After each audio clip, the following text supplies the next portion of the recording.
Hey folks, there's lots happening in the world. There's lots happening in the U.S. As we move closer to January 20th, we're hearing about armed protests that are planned for every state capital. We're hearing that the Secret Service has taken over protection duties for the inauguration service, of taking over the security of the inauguration on January 20th. We're hearing some really scary stuff. I just want to talk about some tweets that I've been seeing. So, on Twitter, as a number of people continuously send me stuff, and they send me stuff from politicians, and they send me stuff from pastors, over the last few days I've seen several notes where leaders, whether they were pastors or political leaders or those people that work behind the scenes, they've been sending out, and one in particular really grabbed me by the gut, and it said, Christians need to be ready to commit violence. And I'm paraphrasing. Remember, you fought in the Revolutionary War. So it's this connection that what we are seeing right now in the United States is on the same level as what we've seen at the very beginning of the Revolutionary War, the War of Independence. And the message was calling Christians to fight in this war. For those Christian pastors out there that might be listening to this, for those Christian ministers out there that might be listening to this, for those Christian leaders, for those Christians, actually for anybody that is listening to this is not the time. The world does not need more drill sergeants right now. Your church does not need more drill sergeants right now. Your Sunday school does not need more drill sergeants right now. Your congregation does not need more drill sergeants right now. Your flock does not need drill sergeants. Your flock needs its shepherd. You are not called to work your congregation up into a frenzy and then to wind them up and then send them off into battle. Your call, whoever you may be, your call is to be a shepherd. Your call is to protect your congregation from the parasites. Your call is to protect your congregation from harm. Your call is to protect your congregation from the wolves and from the bears and from the lions and anything else that may try to devour your congregation, that may try to break up your congregation, that may try to divide your congregation. Your call as a pastor, your call as a Christian, your call as a person of love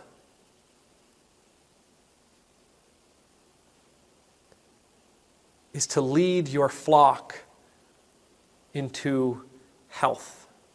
It's to feed them. It's to water them. It's to brush them and comfort them. Your call is to keep them together. Your call is to soothe them.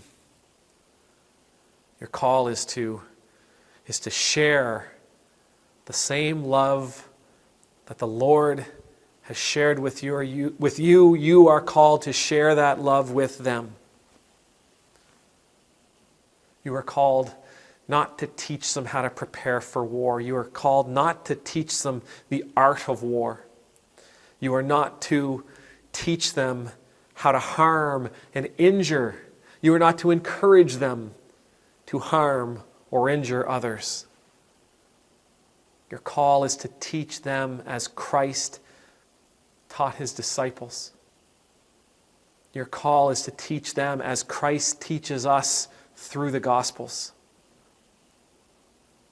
You are called to teach them how to love, how to have mercy, how to forgive, how to walk justly.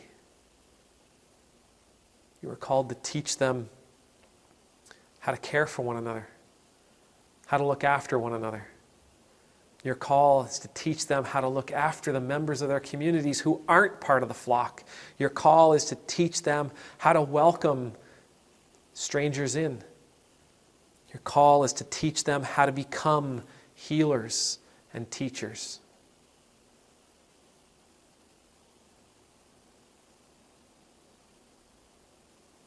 I've never seen war, but I've seen the results of war. I've seen what it did to our greatest generation. I've seen what it did to men that I love and loved. Our call is not to send people out into that. Our call is to save them from it.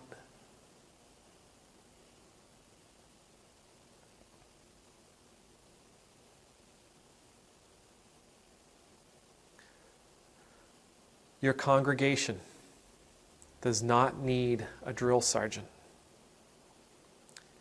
At no point in the New Testament, at no place in the Gospels, are you ever asked to turn your congregation into a platoon, into a company, into a division, into a regiment, into a fighting force. At no point are you called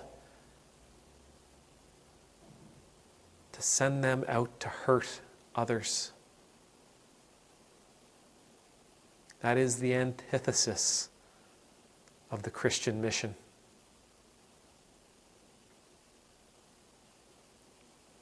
I pray, the Lord bless you, the Lord keep you, the Lord's face be made to shine upon you and be gracious to you, the Lord's countenance be lifted up to you. And I pray that you will always know the peace of living in the Lord's presence, and I pray that you will answer your call to teach those you lead how to love, how to cherish, how to forgive. I pray you'll teach them how to have mercy, how to have compassion. Amen.